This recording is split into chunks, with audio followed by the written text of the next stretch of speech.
Bonjour, nous voici de retour pour notre rendez-vous hebdomadaire du mercredi. Aujourd'hui, j'ai choisi de vous faire découvrir le moulin d'Eschviller situé à Wolminster, au cœur d'un écrin de verdure. Ce site est unique en son genre avec une grande diversité d'installations. La visite du musée de la farine, du rucher et de la scierie rythmera notre balade.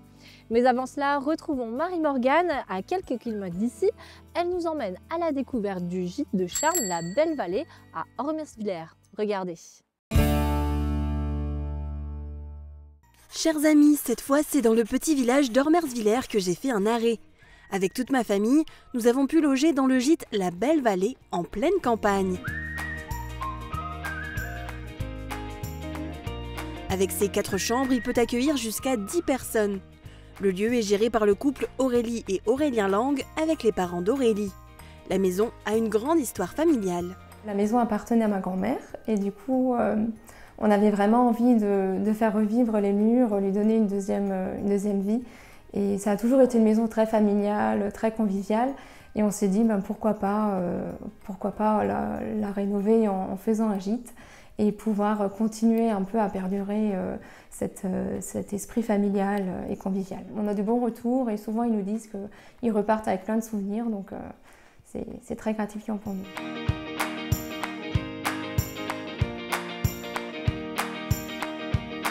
Les activités ici sont multiples pour permettre à toutes les générations de s'y retrouver. Nos hôtes ont accès à une salle de jeu, donc qui se trouve à l'étage, qui est très appréciée par les petits et les grands. Derrière moi, on retrouve le spa, donc qui est très apprécié. On a aussi accès à un espace extérieur avec un terrain de pétanque. Et ce qui fait aussi des atouts du gîte, en fait, c'est notre mini-ferme. Donc on peut y retrouver des vaches, un âne, des poules et une chèvre. Le gîte La Belle Vallée vient tout juste d'obtenir le label Qualité Moselle, décerné par Moselle Attractivité.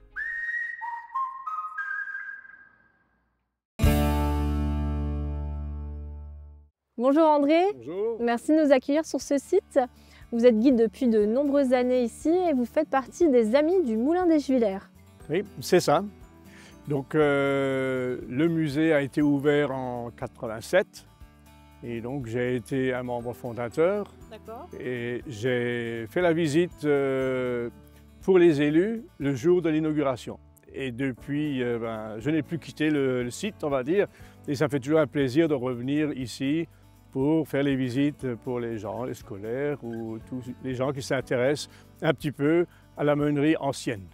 Je pense que les visiteurs vous remercient pour votre implication. Nous sommes aussi au départ du sentier nature qui justement mène vers Ormersviller, à la chapelle Saint-Joseph. On peut y découvrir les richesses de la flore de la Schwalbe, la rivière qui coule et qui alimentait le moulin, mais aussi des habitants très poilus. Oui, effectivement, dans ce fond de vallée, il y a une biodiversité importante et nous avons des guides qui font spécialement la découverte du sentier nature avec les différentes plantes, les différents arbres qui existent. Et par le parc naturel des Vosges du Nord, bien entendu, quand vous parlez des poilus, ce sont les vaches qu'on voit ici qui ont été introduites pour entretenir ce front de vallée qui était complètement abandonné. Et puis voilà, depuis, c'est régénéré. Et depuis, elles font partie du paysage alors. Elles font partie de notre patrimoine, on va dire. D'accord. Oui. Après une belle balade, on change complètement d'ambiance puisque Tristan va nous emmener dans les coulisses de l'harmonie du Pays de Bitche. Le week-end dernier, les musiciens ont donné le coup d'envoi des commémorations du 80e anniversaire de la libération de la cité fortifiée. Tristan s'est rendu à l'une des premières répétitions avant le jour J. Regardez.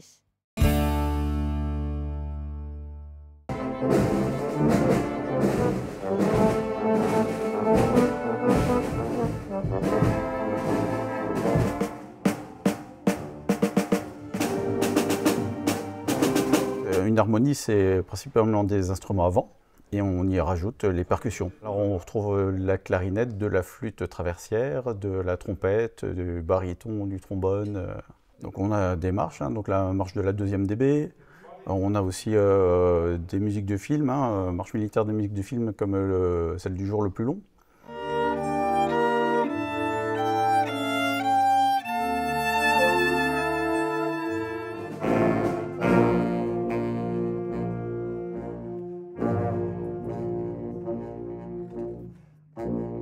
un loisir pour moi depuis que j'ai 11 ans et ça m'a toujours plu, cet esprit de cohésion, d'association. J'ai toujours été bénévole et ça me permet de m'évader un peu en dehors du quotidien, du travail, etc. On se voit 2 fois par semaine, donc le mardi soir, ce qui est le cas ce soir, et le vendredi.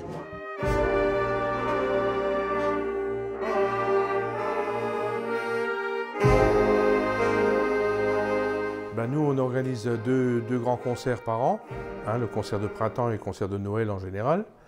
Après, on participe à toutes les cérémonies officielles au Monument aux Morts et tout ça de la ville de Beach. On est sollicité à la fête de la musique et on participe aussi à certaines animations comme là, bientôt pour le Rotary Club qui fait une après-midi caritative pour l'association Envol.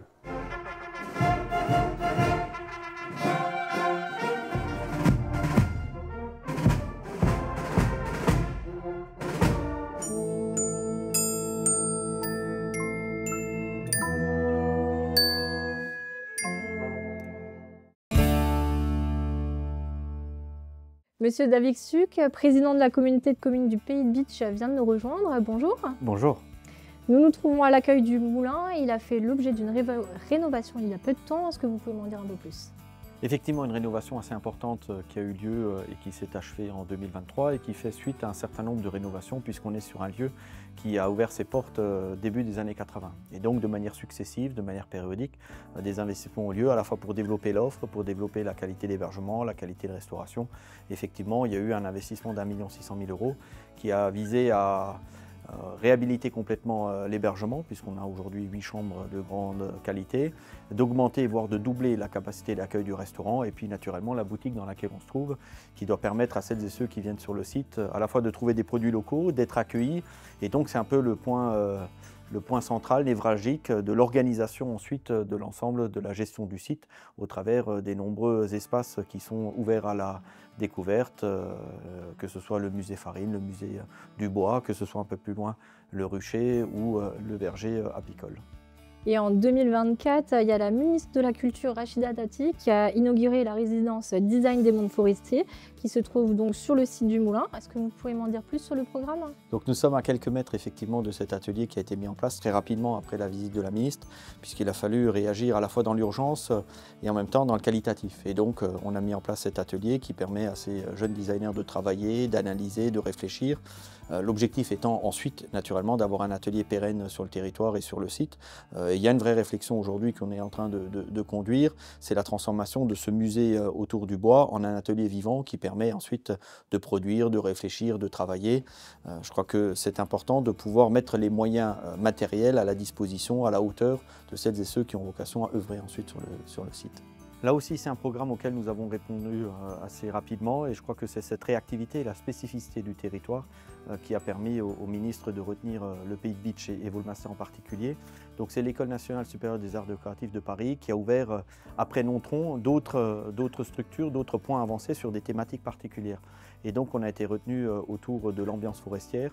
L'objectif aujourd'hui, c'est de pouvoir comprendre cette culture et cet espace naturel particulier autour du bois et ensuite de pouvoir le décliner de manière économique puisque la filière bois aujourd'hui qui souffre et qui est en grande souffrance peut-être trouver un salut à partir du moment où on est dans des productions particulières. On sait que la production de masse, voilà, elle se limite au chargement de grumes qui partent en Asie, qui reviennent sous forme de meubles ou de bois transformés. Là, l'objectif à l'Aune, un peu à l'image de ce qu'on fait au Centre international d'art verrier, c'est au travers des designers, au travers d'une approche contemporaine, au travers d'un regard tout à fait objectif et j'allais dire innocent, de gens qui ne sont pas forcément du territoire, ce sont tous des doctorants, de pouvoir imaginer des transformations, d'imaginer des produits, d'imaginer une utilisation du bois avec des techniques anciennes, des techniques qui sont propres au territoire. Et donc le Moulin des Schuller a été retenu comme site pilote sur cette thématique-là. Et donc ce sont 6 doctorants que nous accueillons ici sur le site, qui ont leur atelier, qui sont hébergés ici, qui rayonnent ensuite sur le territoire, qui font un certain nombre d'auditions, un certain nombre d'animations avec les habitants du territoire, avec des professionnels du bois, avec des professionnels du monde de la culture. Et je crois qu'il faut reconnaître que leur approche tout à fait nouvelle peut être une vraie source d'inspiration Évidemment, c'est dans cette démarche-là qu'on se lance aujourd'hui, parce que la richesse du Pays de Bitche, c'est à la fois l'art verrier, c'est le bois, ce sont ces métiers d'art qui sont les premiers employeurs du Pays de Bitche, je crois que c'est important, et donc on essaye de pousser très fort dans cette direction-là. Et vous le disiez très justement, c'est vraiment un cadre propice à la créativité, où la nature inspire et nourrit leurs projets. Et cette nature inspire et fournit d'autres créateurs. Vous en avez là, justement, la boutique regorge de produits locaux. Vous savez, un territoire qui fait du développement touristique, un territoire qui se veut être accueillant, est un territoire qui ensuite travaille toute cette approche gastronomique. Et donc, on a évidemment, au travers de ces natures généreuses et opulentes, beaucoup de produits agricoles qui sont transformés, beaucoup de produits agricoles qui sont labellisés MOSL. Et je crois qu'un des territoires les plus denses dans la diversification et dans la production de produits agricoles, on l'a encore vu au Salon international d'agriculture, c'est le Pays de Bitche, au travers du maraîchage, au travers de la transformation des produits laitiers, au travers de la transformation des produits maraîchers, des produits arboricoles. Et donc évidemment, dans cette boutique, comme dans toutes les boutiques de l'intercommunalité, on retrouve ces produits. Et donc une des ambitions, c'est de développer cela, puisque nous avons l'Office du tourisme à Bitche qui a pour une année consécutive et supplémentaire ouvert la boutique éphémère au mois de décembre. C'était 30 000 € de chiffre d'affaires, ce qui est la démonstration qu'on a besoin de trouver en quelques lieux une gamme de produits assez élargie. Et donc c'est une vraie réflexion qu'on mène aujourd'hui au travers d'une évolution de l'Office du tourisme vers une maison de pays. On est en train d'y travailler et les premières réunions vont avoir lieu. Voir un modèle ensuite qui est une société publique locale, justement pour animer, pour organiser, pour commercialiser plus fortement encore. Et la boutique regorge même de petits jeux. Il y a des puzzles, j'ai vu encore là-bas un jeu de pays de Sarreguemines Beach. Et justement, ça va nous permettre de rejoindre Sandrine qui, elle aussi, va tester vos connaissances du territoire. Regardez. Hop là, c'est l'heure de jouer. Et pour ça, aujourd'hui, j'accueille Léna et Aurélien. Alors Aurélien, dis-moi, tu viens d'où? De Rimelin. Rimelin, ok. Et toi, Léna? Je viens de Kerbach. Kerbach. Mais tu connais quand même le secteur Sarreguemines Beach? Ça va. Ok, bon, c'est ce qu'on va voir en tout cas. Vous allez vous affronter autour de 3 jeux et pour le premier, ça se passera à l'aveugle. Vous allez devoir deviner quel objet emblématique du territoire se trouve dans cette boîte. Alors on va laisser Léna commencer, je vais te laisser mettre les mains dans la boîte et me dire ce qu'il y a à l'intérieur. Alors c'est plus bas. Voilà. Alors dis-moi, qu'est-ce que tu as dans les mains? Une tasse. Oui, ça peut être une tasse. Et du coup, ça pourrait être une tasse qui vient d'où? Oula. Alors, tu peux la sortir sans la faire tomber. Nickel. Alors, en fait, c'était une tasse du service Aubernais que vous pouvez aussi voir au musée des techniques faïencières à Sarreguemines. Aurélien, c'est à ton tour. Je te laisse mettre les mains dans la boîte et essayer de deviner ce qu'il y a à l'intérieur. Ça marche, ça marche. Alors, voilà, tu as l'objet. Qu'est-ce que ça peut être? C'est une boîte dans une boîte. Une boîte du coup. Et il y aurait quoi à l'intérieur? Tu peux la secouer, j'allais dire. Des puzzles. C'est un puzzle, ouais, c'est ça. Tu peux le sortir. C'est très fort, franchement, vous êtes très fort. Hein. Alors en fait, c'est un puzzle de 1000 pièces du Moulin de la Blise que vous pourrez retrouver aussi dans les musées de Sarreguemines. Et bien, franchement, vous êtes très doués. Vous avez trouvé ça très très vite. Et on passe maintenant à la deuxième épreuve. Vous aurez face à vous une carte vierge sur laquelle vous devrez replacer une commune. Alors Léna, ce sera à toi de cocher la première, la commune que je vais te donner. Et pour toi, ce sera Ambar. Alors d'après toi, Ambar, c'est de quel côté déjà? Tu sais pas, ça t'évoque rien? Bah essaye, place une croix sur un point et puis on verra si la chance est de ton côté. Ok, alors on va voir si la chance était avec toi, mais je ne crois pas. Tu as coché Sarinsma et Ambar c'est un petit peu plus bas, mais bon tu étais déjà du bon côté, donc c'est pas mal. Allez, on passe maintenant à Aurélien. Alors pour toi Aurélien, ce sera la commune de Petit-Réderchin qu'il va falloir replacer. Ok, bah, je pense que c'est plus vers Beach déjà. Ouais. Est-ce que déjà tu sais placer ta commune sur la carte? Non, même pas. Difficile, hein? Ouais. Ben... là. Ok, bon, on va voir si tu as la bonne réponse. Et tu as coché Rimelin. Et tu es originaire de Rimelin. Rimelin, bon, c'est déjà pas mal. Ouais. Au moins tu sais où tu habites. Et Petit Riedersheim, c'est juste un petit peu en dessous. Donc t'étais vraiment pas loin, c'est pas mal. Ouais. Et bon, pour vous départager réellement, on va passer à la dernière épreuve. Et pour ça, on va sortir les buzzers et je vais vous poser 2 questions tirées du jeu du pays de Sarreguemines Beach. Et il faudra être le plus rapide à buzzer et avoir la bonne réponse. Je vais vous demander quel nom a été donné à ce monument qu'a fait construire Paul de Geiger, directeur des faïenceries de Sarreguemines, pour offrir un espace de rencontre et de détente à ses employés. Et c'est ce bâtiment-là. Est-ce que ça vous parle? Tu peux buzzer. Le casino? C'est une bonne réponse, c'est le casino de Sarreguemines. Qu'est-ce qu'on survole sur cette image? La citadelle de Beach. C'est ça, c'est la citadelle de Beach. Eh bien, tu t'es bien battu, Aurélien. Merci à tous les deux d'avoir participé, j'espère que vous avez passé un bon moment. Et puis en tout cas, j'espère aussi que vous, derrière vos écrans, vous avez aimé jouer avec nous et que vous avez aussi joué. Et puis je vous dis à la semaine prochaine pour de nouveaux défis. Nous nous trouvons donc devant la pièce maîtresse du moulin, celle qui le fait tourner, la roue à aube. Vous pouvez m'en dire un peu plus sur son fonctionnement? Oui, donc cette roue à aube de type poncelet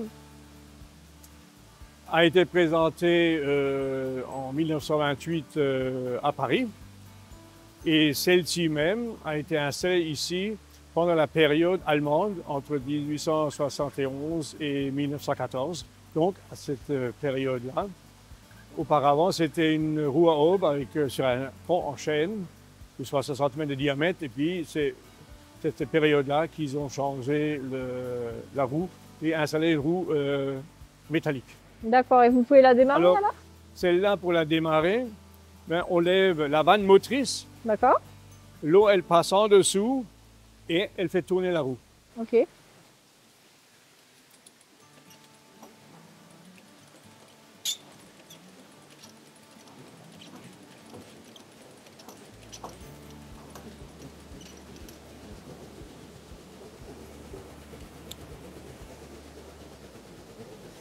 Donc là, elle va tourner à 18 tours minute. Ok.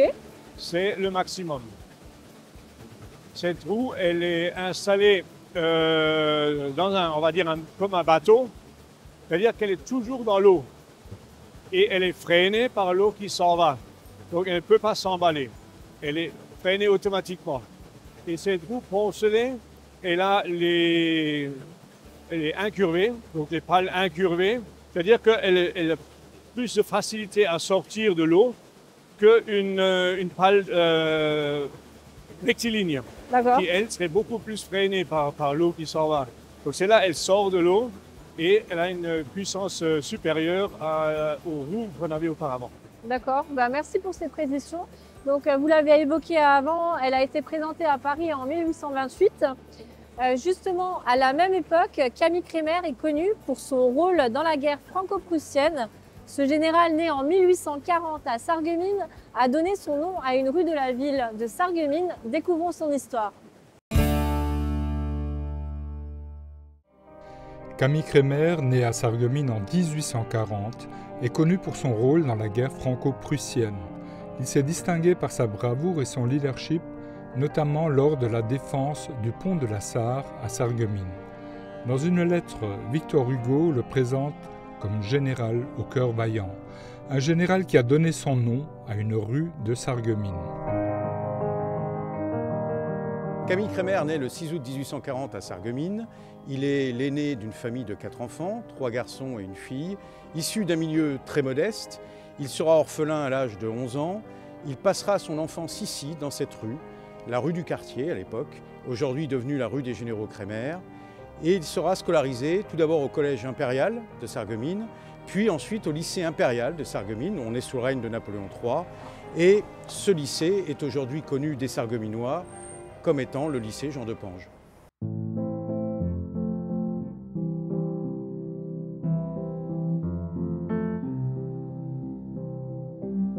Camille Crémer, après d'excellentes études au lycée impérial de Sarreguemines, va intégrer l'école spéciale militaire impériale de Saint-Cyr. Puis, il poursuivra des études au cours d'état-major.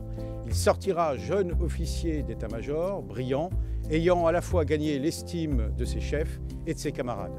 Il ne lui manquait plus que l'expérience du terrain, en réalité. Dès que la guerre de 1870 s'éclate, Camille Crémer est aux premières loges. Il est missionné pour assurer la défense du pont de la Sarre et empêcher les Prussiens de venir prendre de flanc la troupe du général Frossard qui est en pleine retraite après la défaite de Spicheren-Forbach. Ça sera le fait marquant de Camille Crémer, ici même, dans sa terre natale, que cette défense du pont de la Sarre à Sarreguemines toute la journée du 7 août 1870. Il quittera au soir la ville sur ordre, la laissant désormais ouverte à l'ennemi, la rage au cœur, se promettant qu'un jour il viendrait la libérer. À partir de là, le futur général Crémer se retrouvera dans la nasse de l'armée de Metz, trahi par Bazaine, devant faire un choix terrible entre son devoir d'obéissance d'un côté à ses chefs et sa conscience de résistant d'un autre côté. Il aura décidé d'être résistant, de continuer le combat et d'aller s'évader de Metz pour rejoindre Gambetta à Tours et reprendre la lutte. C'est très exactement ce qui se produira à la fin du mois d'octobre, début du mois de novembre 1870.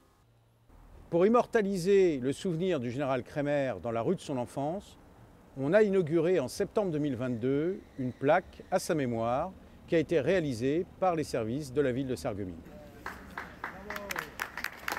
C'était un moment solennel samedi au centre-ville de Sarreguemines. Le général Camille Crémer, héros de guerre sous Napoléon III, a été mis à l'honneur pour les 150 ans de la guerre franco-prussienne. Les élus et les autorités étaient présents pour l'occasion. Après le dévoilement de la plaque commémorative et les dépôts de gerbes, une conférence sur la vie de ce héros sarregueminois s'est tenue au Casino des Faïenceries.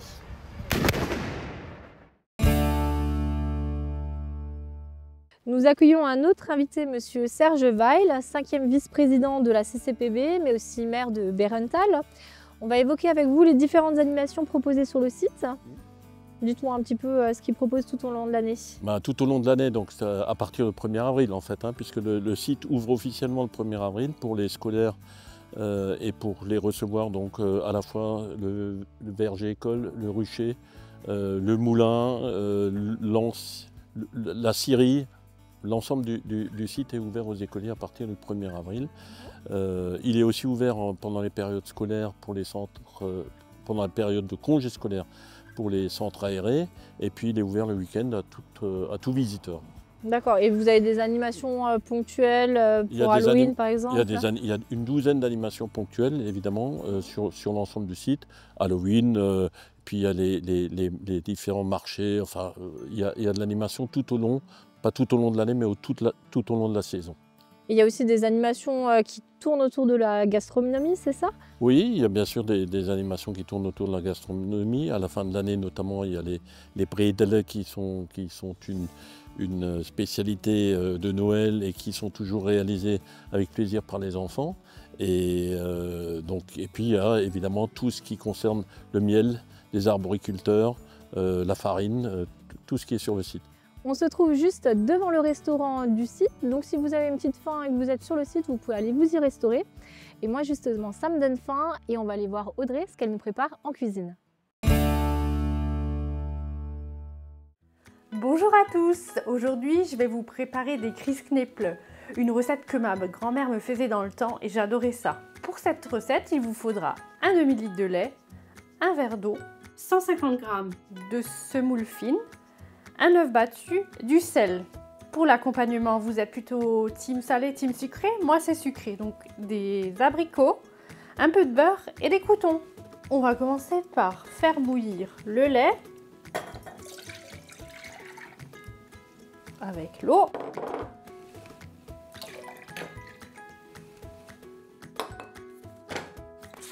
Et une pincée de sel. Voilà. Et en parallèle, on va s'occuper des croûtons. Alors, on va faire fondre le beurre.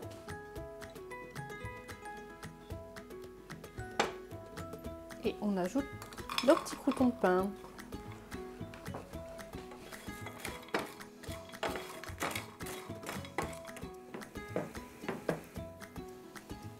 Notre lait est bon, on rajoute la semoule de blé et remuer.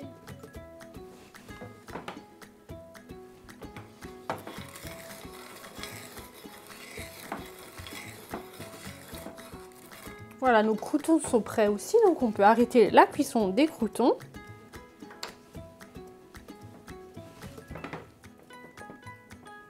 Donc la préparation, elle est devenue bien épaisse. On peut donc rajouter l'œuf battu. On mélange. Toujours à feu doux.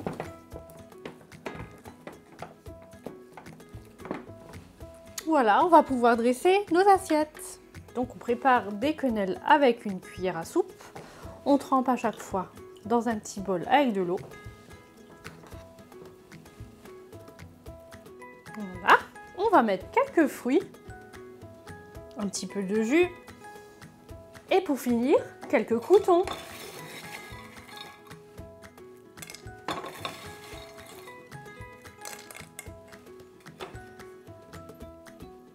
Comme vous avez pu voir, je l'ai fait avec des fruits et des croûtons, mais vous pouvez aussi faire avec de la crème et des lardons. À bientôt! Nous voici donc dans un site annexe, la scierie. Alors, à l'origine, elle n'était pas ici, c'est ça? Elle a été construite après? Oui. Pourquoi? Oui, alors ici, sur le site du moulin d'Eschviller, il n'y avait qu'un moulin. Et notre ancien maire et ancien président de la communauté de communes voulait montrer que notre rivière, la Schwalbe, entraînait d'autres usines que des moulins à farine. Donc, d'où scierie, il y avait aussi un moulin à huile. Au Wolminster, il y avait un moulin à huile.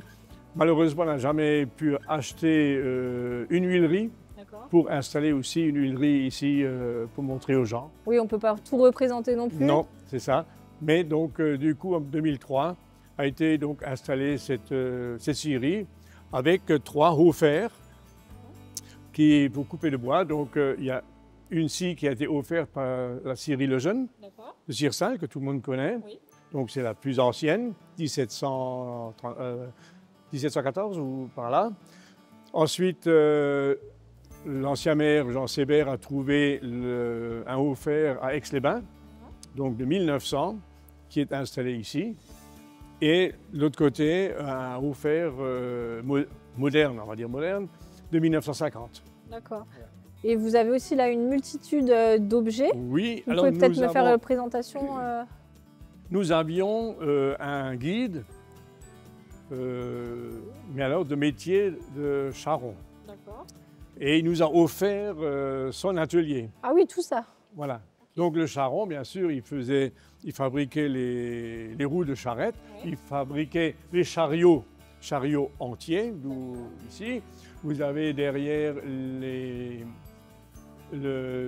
tous les modèles, d'après la taille des roues. Hein. Le moyeu qui fabrique, les rayons, petits rayons ou grands. Voilà. Donc avec tous ces outils qu'on a devant nous. On a un outil spécifique, oui. Celui-là, madame, vous pourriez peut-être le connaître. Vous ne l'avez jamais utilisé. Alors c'est une pince à épiler géante, mais non. C'est une pince, effectivement. C'est pas pour arracher les dents non plus, ni pour le barbecue, ça n'existait pas. Oui. La pince à linge. Quand les gens faisaient encore bouillir le linge. Ah, les draps? Dans les draps, voilà, dans le chaudron. D'accord, ok. Mais bon, ça c'est... Pour pas se brûler les doigts, quoi. Voilà. Ok. Voilà. Donc, vous avez tout son matériel. Quelque chose qu'il fabriquait aussi, c'était ça. Donc ça, c'était pour les bœufs, non? C'est ça? Imaginez-vous un bœuf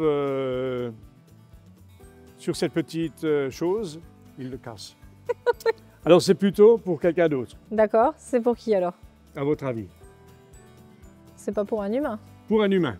Oui, ok. Ah, pour mettre les seaux d'eau de chaque côté? C'est ça, le porteur d'eau. D'accord. Le porteur d'eau, les Japonais portent comme ça, ben nous, en Europe, on portait comme ça. D'accord. Le laitier, le lait ou l'eau. Ok. Donc à l'époque, c'est vrai qu'on aimait travailler le bois. On s'éloigne un peu maintenant de cet univers et Thibaut nous propose le portrait de la semaine. Regardez.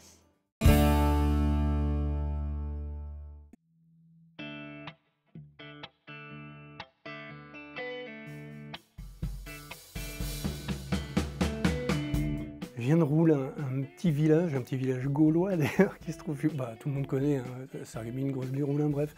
Et moi je suis natif de la cité. Il faut quand même savoir que tout petit, dès l'âge de 4-5 ans, je chantais beaucoup.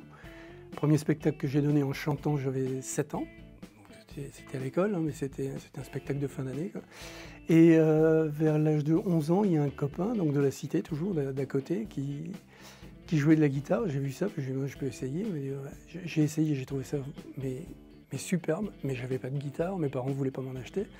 Donc lui, il m'a prêté sa guitare pendant 8 jours, il m'avait filé des diagrammes d'accords et ainsi de suite. Au bout de 8 jours, je connaissais ça tout bien, je faisais que ça de toute façon. Et suite à ça, j'ai dû patiner 6 mois à peu près, jusqu'à ce que ma grande sœur m'achète une guitare. Et on était chez Crière à Frémin-Merlebac, une petite guitare qui coûtait à l'époque 180 francs, je m'en souviens très bien. À l'époque, quand moi je commence à jouer de la guitare, t'as pas YouTube, t'as pas d'internet, donc tu as des disques, tu rayes les disques avec le truc et tu vois.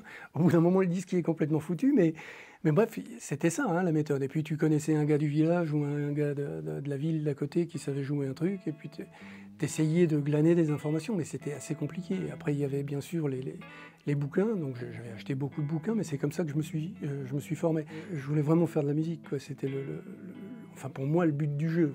J'ai commencé à faire mes premiers mariages, donc je jouais dans des groupes où il y avait des adultes, mais moi j'étais le guitariste tout petit, comme ça, qui jouait de la guitare. Enfin, je me débrouillais, quoi. Et 12, 13, jusqu'à l'âge de 14 ans, j'ai fait des mariages avec un groupe qui s'appelait à l'époque Staratom. Il y avait Gilbert Feicht, Michel Rouffon, des gens de Roulin, quoi. Et puis ensuite, à l'âge de 18 ans, j'ai signé assez rapidement avec une maison de disques.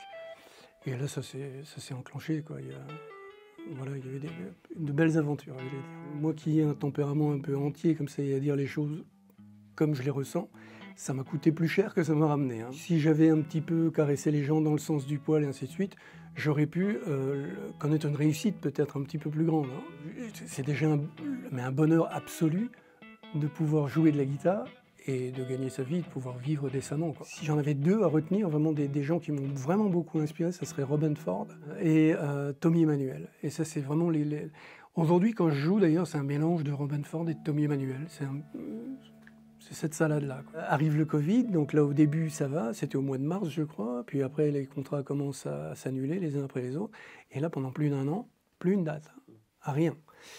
Là ça devient compliqué parce qu'il n'y a pas d'argent qui rentre. Je me dis il faut que je m'occupe un peu, donc j'avais déjà fait quelques vidéos sur YouTube il y a très longtemps, mais comme ça juste pour les poster dessus, et c'était plus dans mon esprit pour laisser une petite trace pour les enfants ou les petits-enfants. Je ne savais pas comment ça allait marcher, hein, parce que tu ne sais pas du tout. Et donc j'ai mis des vidéos, puis ça a fonctionné plutôt bien, il y a eu pas mal d'abonnés. Aujourd'hui, on est presque à 20 000 abonnés, je crois, quelque chose comme ça. J'ai la chaîne YouTube qui me permet d'avoir de faire cette connexion, de lien social, et puis d'avoir toujours ce sentiment d'être utile, quoi, et puis de partager avec les autres, c'est super, quoi. Je suis très content.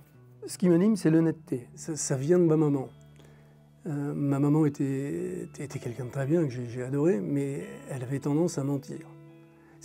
Enfin, quand je dis mentir, c'était pas des mensonges comme ça, des gros mensonges, mais toujours pour arrondir les... Je dis pas ça à lui, je dis à l'autre, et j'ai des trucs pour que... Je supporte pas. Et donc ouais, l'honnêteté. Et c'est pour ça que dans le monde dans lequel on est aujourd'hui, j'ai un petit peu de mal à me situer. Je trouve que c'est pas très honnête. Mais bon, c'est mon point de vue.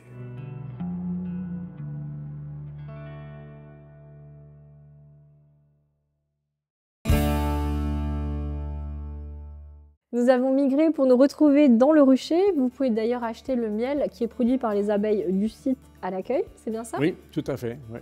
Donc l'association des apiculteurs du pays de Bitche a un certain nombre de ruches à l'extérieur, on peut les voir, et ils ont ici leur salle pour faire leur stage, des futurs apiculteurs. Hein. D'accord. Et donc ils exposent leur matériel d'un côté, et de l'autre côté, ils ont les formations pour l'apiculture. D'accord. Voilà, donc le rucher nous invite à découvrir le monde des abeilles et notamment la symbiose qui existe entre les apiculteurs et les abeilles. Et justement, dans le coin, nous utilisons aussi notre propre langage, le plate. vous le pratiquez, je pense. Oui, bien sûr. Oui. On est né comme ça. Hein. Oui. Oui. Vous avez peut-être une expression. Une petite expression. Oui. Avec tout ce qu'on a bu aujourd'hui, oui. les produits du terroir, Le miel, oui. On va dire que in Deutschland lebt man bien gut in Frankreich. Ok, pour la traduction, pour les novices. T'as jamais entendu? Ah, tu connais pas le patois? Non, pas trop. Non. Avec tout ce qu'on a vu au niveau de produits de terroir et miel, on va dire qu'au pays de Beach, on vit comme Dieu en France. Carrément. Ok. Vico de Frankreich. Et ben, du coup, on va rejoindre Francis qui, lui, nous fait découvrir une autre expression en plate. Regardez. Ah, alors il doit y avoir des lettres à changer. Non? Man sieht, früher war alles besser. Alles war billiger. Aber das stimmt hier gar nicht. Tu sais ce que ça veut dire, hein? Oui, je comprends le dialecte, ouais. Ouais, la traduction, c'est quoi? Ben, c'est une früher, on est au printemps, das war alles besser. Tout était mieux, hein? Je ne parle pas le patois. Essaye de lire. Man sagt, früher war alles besser, alles war billiger, aber das stimmt ja gar nicht. Stimmt ja gar nicht. Stimmt ja gar nicht. Alors, ça veut dire quoi en traduction? En traduction, c'était mieux avant. Est-ce que c'était vraiment le cas? Stimmt ja gar nicht. C'était pas le cas.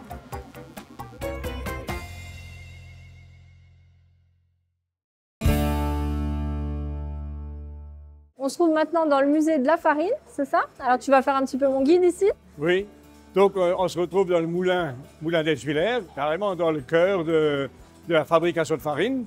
Mais pour fabriquer de la farine, il nous faut d'abord du blé. Donc voilà, le blé tel que moissonné.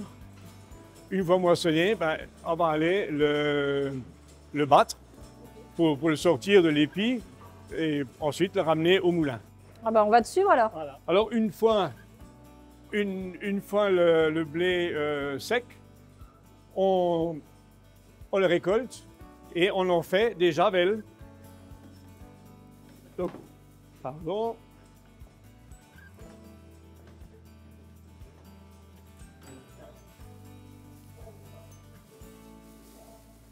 Voilà, des bottes. D'accord, donc les bottes de foin. On appelle ça une javelle. Ok. Donc, qui est ficelée. On le laisse légèrement sécher et ensuite on le ramène à la ferme. Et à la ferme, il y a le battage. Donc ici, une illustration du battage au fléau. D'accord, donc le fléau, voilà. C'est ce qui est là, le fléau, voilà. Et puis, à 3 ou à 4, on frappe. On tourne en rond et on frappe sur la paille. Et pas sur la personne, hein? Pour que reste à distance, pour que l'épi fasse des secousses et que le grain sorte. Et ensuite, une fois battu, on enlève la paille et avec le vent, voilà, on récupère les graines avec les balles et les poussières, voilà. Okay. Et voilà, on se met dans le courant d'air. Doué, ok. On se met dans le courant d'air et on jette, pas sur la tête, mais on jette en hauteur pour que la poussière elle s'en aille. D'accord, ok. Voilà. Merci pour ces explications. Donc c'était le système de nettoyage qu'on avait dans le temps. Ok. Voilà. Donc après coup, avec la modernisation, on a donc inventé le tarare. Ok. C'est un trieur. Alors là, vas-y, tourne. On tourne. Oula, c'est dur, hein? Ok.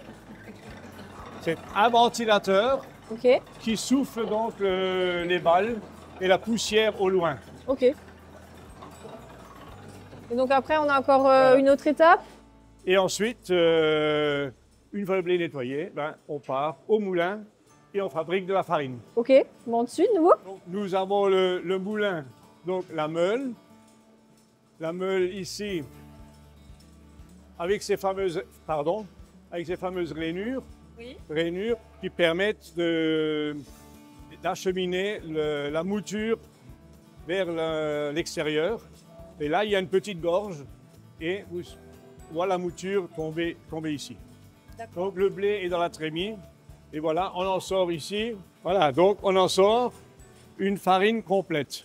D'accord, donc on fait du pain complet, des pâtes complètes avec ça, hein? C'est ça? Avec ça. Ok. Mais on a tellement l'habitude en France de parler pain blanc ou farine blanche. Oui. Donc du coup, on a ici un blutoir. C'est un tamis à 6 pans, un hexagone. Ok. La mouture tombe au milieu. Il y a une légère inclinaison et la farine est tamisée. Donc vous voyez la farine qui tombe à ce niveau-là. On a un tamis très fin pour faire la type 45 pour les gâteaux. Okay. Un tamis légèrement plus grossier pour faire la type 55 pour le pain blanc, la baguette. Okay. Un tamis plus grossier, donc on sort la farine de pain de campagne. Okay. Voilà. Et donc on va les retrouver. Donc on voit déjà les couleurs, que l'on récupère. Et derrière, il y a le son qui est l'enveloppe du grain de blé pour faire du pain au son ou alors l'alimentation animale. Merci beaucoup pour toutes ces explications. C'était avec plaisir. En attendant que j'ai un beau paquet de farine pour faire mon prochain gâteau, ce que je propose, c'est d'aller voir les sorties culturelles de la semaine. Hop là, voici les idées de sortie. De nombreux événements sont organisés ce week-end pour célébrer le 80e anniversaire de la libération du Pays de Bitche. Parmi les temps forts, coup de cœur concert avec l'orchestre symphonique de la Grande Région. Au programme, des œuvres de musiciens et compositeurs qui furent persécutés par le régime nazi du fait de leur judaïté ou du caractère jugé dégénéré de leur musique. Coup de cœur spectacle à Sarreguemines avec Alexis Le Rossignol, programmé mardi dans le cadre de la saison culturelle. L'auteur et chroniqueur humoristique sur France Inter mélange storytelling et philosophie de frigo et tente de répondre à une question simple, mais chiante, qu'est-ce qu'on fait de nos vies ? Enfin, le coup de cœur ciné vous est dévoilé par le directeur des cinéma-forums de Sarreguemines, Jean-Marc Carpels. Alors cette semaine, mon coup de cœur va incontestablement vers un film de science-fiction, un genre un peu moins présent à l'affiche les derniers temps. Et c'est un film réalisé par Bong Joon-ho. Si ce nom vous rappelle quelque chose, c'était le réalisateur de Parasite en 2019, le réalisateur coréen de Parasite qui avait été multiprimé. Et effectivement, il nous revient avec une adaptation d'un roman de science-fiction, Mickey 17, qui sera sur nos écrans dès cette semaine, avec au casting Robert Pattinson. Et c'est une histoire assez singulière, non pas de clonage, mais de réplication humaine, donc qui a été peut-être moins traitée à l'écran. C'est singulier, c'est une critique sociale au-delà du film de science-fiction. C'est naturellement un très joli moment de cinéma, surprenant. Et je vous invite à découvrir cette nouvelle proposition de science-fiction en salle dès à présent. Merci beaucoup André, Serge, David de m'avoir accueilli sur ce site. Est-ce que vous pouvez juste me donner le prochain événement ? C'était avec plaisir qu'on vous a accueilli ici. Et le prochain événement, c'est l'ouverture officielle de la saison, le 1er avril. Et puis, tous les événements vont s'étaler sur l'ensemble de la saison, comme je l'avais déjà évoqué. Et donc, c'est avec plaisir, le même plaisir qu'on accueillera tout le monde sur ce site pour tous les ateliers qui peuvent se dérouler ici. Ok, merci beaucoup. On sera au rendez-vous.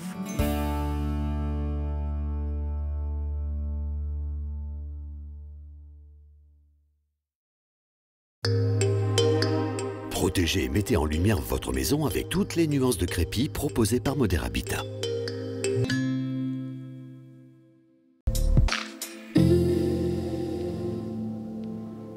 Bonjour tout le monde, un ciel couvert et de faibles pluies, voilà ce qui composera la journée de demain. Les températures minimales retomberont sous les 0 degrés et les maximales ne dépasseront pas les 4 degrés. Demain nous fêtons les Rodrigues et il fera jour de 6h48 à 18h33. Passez tous une belle journée et à demain.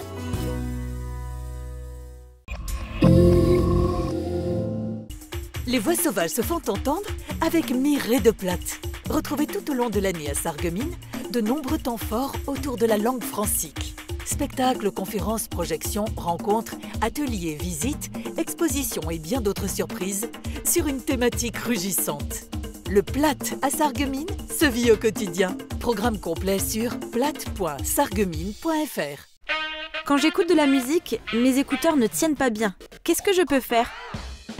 La passion de l'audition a une solution pour vous. Des embouts fabriqués sur mesure grâce à un scan 3D de votre oreille. Et en plus, ils sont adaptés à toute marque d'écouteurs.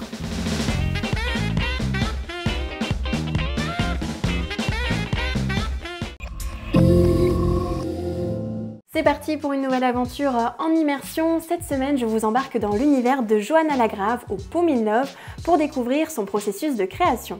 J'aime bien travailler vite en fait et j'ai appris petit à petit à peaufiner les détails parce que je me suis rendu compte que finalement déjà ça donnait une autre dimension à mon travail et surtout l'aquarelle en fait, ce qui est bien c'est qu'il y a un peu cet aspect méditatif aussi quand on travaille à l'aquarelle, le fait, on est obligé de prendre patience en fait, parce que ça se travaille couche par couche. Tu vas pas du tout travailler là-dessus, tu vas travailler sur toi-même. Oh, wow. Quand j'ai commencé à peindre, j'ai toujours voulu travailler sur des grandes toiles. Je me suis dit, finalement, tu n'as jamais fait du wall art, de l'art sur les murs. Et j'ai eu envie de m'y essayer, donc sur les murs de ma maison, dans un premier temps. Une personnalité haute en couleurs à découvrir ce vendredi sur Mosaïque Cristal.